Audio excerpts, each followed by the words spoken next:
Right. Okay sir, I'll come back to you sir. మీ దగ్గరకు వస్తాను.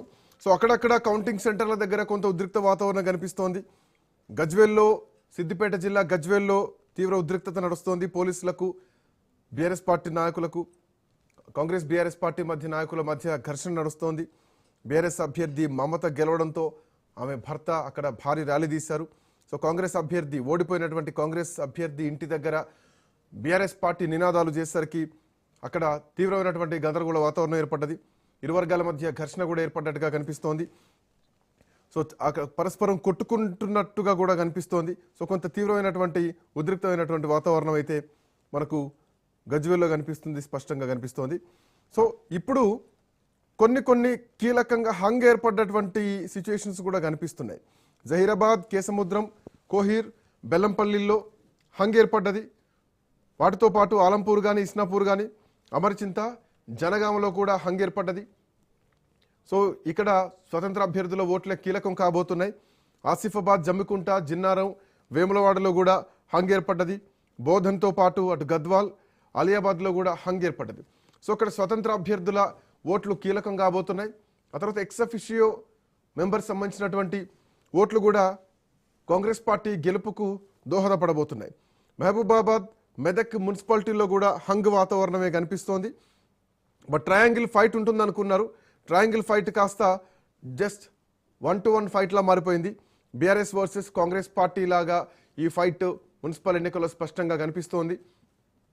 మున్సిపాలిటీల్లో ఇప్పటివరకు 50 మున్సిపాలిటీలకు సంబంధించి ఎన్నికల కమిషన్ అప్డేట్స్ డిక్లేర్ చేసింది, విన్నింగ్ డిక్లేర్ చేసింది. దాంట్లో ప్రధానంగా 43 స్థానాల్లో మున్సిపాలిటీల్లో కాంగ్రెస్ పార్టీ గెలిస్తే 9 మున్సిపాలిటీల్లో బీఆర్ఎస్ పార్టీ విజయం సాధించింది.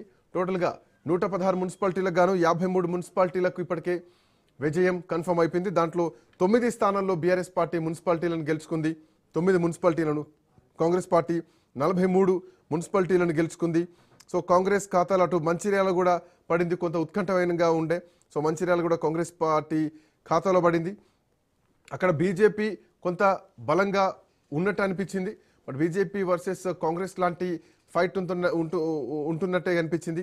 మొత్తం అక్కడ 60 డివిజన్లు ఉంటే కాంగ్రెస్ పార్టీ 50 డివిజన్లో విజయం సాధించింది. మిగతా డివిజన్లో కూడా కౌంటింగ్ నడుస్తోంది. సో 4 డివిజన్లలో మాత్రమే టీఆర్ఎస్ పార్టీ విజయం సాధించింది. సో సదాశివపేట మున్సిపాలిటీ కూడా కాంగ్రెస్ పార్టీ కైవసం చేసుకుంది. ఓవరాల్గా కాంగ్రెస్ పార్టీ హవా అయితే కొనసాగుతుంది, స్పష్టంగా కనిపిస్తోంది. సో వాట్ నెక్స్ట్, తర్వాత ఏం జరగబోతోంది? కాంగ్రెస్ పార్టీని ప్రజలు ఆదరించారు కనిపిస్తోంది. పార్టీ ఫిరాయించినటువంటి ఎమ్మెల్యేలు ఉన్నటువంటి ప్రాంతాల్లో కూడా, స్టేషన్ ఘన్పూర్ లాంటి ప్రాంతాల్లో కూడా కాంగ్రెస్ పార్టీకి ప్రజలు పట్టం కట్టారు. అటు వరంగల్ జిల్లా వర్ధనపేట మున్సిపాలిటీలో కూడా 12వ డివిజన్లో అధికార పార్టీకి చెందినటువంటి కాంగ్రెస్ పార్టీకే విజయావకాశాలు ఉన్నాయి. సో అక్కడ కూడా ఈ మధ్య కాలంలోనే ఆరూరు రమేష్ భారతీయ జనతా పార్టీ నుంచి బీఆర్ఎస్ పార్టీకి చేరడం జరిగింది. ఎన్నికల ఓటమి తర్వాత ఆయన భారతీయ జనతా పార్టీ తీర్థం పుచ్చుకున్నారు. ఆ తర్వాత కొన్ని నాటకీయ పరిణామాలు జరిగినాయి. ఆ తర్వాత ఆయన మళ్ళీ ఘర్ వాపసి మళ్ళీ బీఆర్ఎస్ పార్టీకి చేరుకున్నారు. సో చూడాలి ఎట్లాంటి ఫలితాలు ఉండబోతున్నాయో. అధికార పార్టీకి అయితే కొంత అనుకూలత కనిపిస్తోంది. అధికార పార్టీ హవా అయితే కొనసాగుతోంది. సో ఆల్మోస్ట్ 90 మున్సిపాలిటీల్లో ఇప్పటివరకు కాంగ్రెస్ పార్టీ బాగా వేసింది.